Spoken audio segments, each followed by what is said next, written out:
Sahabat YKB, bersyukur dapat kembali menyapa saudara lewat acara Wasiat Kekal, berupa renungan firman Tuhan yang memandu kehidupan kita. Saya Pendeta Sabto Edi Rarjo dari Gereja Bethel Indonesia, GBI, Pejaten anggota PGIW DKI Jakarta. Renungan kita hari ini Kamis 2 Oktober 2025 ditulis oleh Pendeta Emeritus Dianawati Sarah Yuwanda dari GKI Nurdin dengan judul Terang pada Waktunya, yang dilandaskan pada kitab Mazmur 37 ayat 1-9, dan yang akan menjadi pusat perenungan kita adalah Mazmur 37 ayat ke-6. Mari kita berdoa sebelum kita merenungkan dan membaca firman Tuhan. Tuhan, terima kasih untuk kami boleh bersama-sama kembali di dalam acara ini. Kiranya Tuhan memberikan perkenanan dan sehingga segala sesuatu pasti akan mendatangkan kebaikan bagi semua kami, bukan hanya hamba-Mu tapi juga setiap kami yang melihat sebagai pemirsa dimanapun berada. Terima kasih Tuhan, di dalam nama Yesus kami landaskan doa kami. Haleluya. Amin. Sahabat, saya akan bacakan untuk kita Mazmur 37 ayat ke-6. Beginilah firman Tuhan.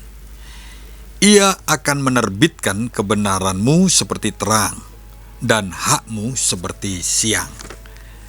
Sahabat, kita sering bertanya-tanya, bahkan merasa geram kepada Tuhan ketika melihat orang-orang yang curang dan tidak taat kepada Tuhan justru hidup sejahtera. Sementara itu orang benar justru hidup dalam kesulitan dan jauh dari kecukupan. Keadaan seperti ini membuat banyak orang merasa marah dan iri kepada orang yang jahat dan curang. Pemazmur mengingatkan agar kita tidak perlu merasa marah dan iri hati kepada orang yang jahat dan curang. Alasannya adalah karena Tuhan akan berpihak kepada orang yang benar. Tuhan akan membalas setiap orang sesuai dengan perbuatannya. Allah akan memunculkan kebenaran kita pada waktunya, seperti terang yang bersinar. Saat itu pembelaan Tuhan kepada orang benar akan terlihat jelas. Semua orang akan menyaksikan bahwa kita benar. Terang itu pasti akan muncul pada waktunya, meskipun kita tidak tahu kapan. Kita hanya perlu tetap hidup benar dan terus melakukan kebenaran. Sahabat, tidak perlu membela diri di hadapan manusia, karena Allah lah yang akan memunculkan kebenaran kita pada waktunya. Mari kita tinggalkan rasa geram dan iri hati terhadap orang yang melakukan kejahatan tapi sukses dalam hidupnya. Kita akan bersuka cita saat Tuhan menyatakan pembelaan dan keadilannya bagi kita yang terus hidup benar di hadapan Tuhan. Tunggulah saat Tuhan memunculkan kebenaran dan hak kita. Kita akan berdoa menutup renungan kita hari ini. Tuhan, terima kasih Engkau ingatkan kembali kepada kami semua untuk kami terus hidup benar tanpa melihat orang lain di sekitar kami. Apapun yang kami lakukan dengan sepenuh hati. Dan kami lakukan hanya untuk Tuhan, bukan untuk manusia.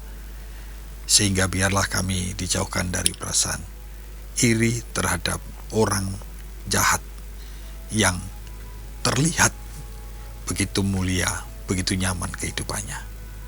Karena kami tahu firman-Mu bahwa kebenaran yang kami jalani suatu hari akan dinampakkan oleh Tuhan dan menghasilkan perkenanan Tuhan atas hidup kami. Terima kasih Tuhan, terima kasih. Terima kasih untuk setiap janji-Mu, karena kami tahu Engkau pasti akan membela janji-Mu bagi kami semua. Di dalam nama Yesus kami berdoa. Haleluya. Amin. Sahabat, demikian renungan kita hari ini. Jangan lupa subscribe, like, dan bagikan kepada sebanyak mungkin orang. Tuhan memberkati.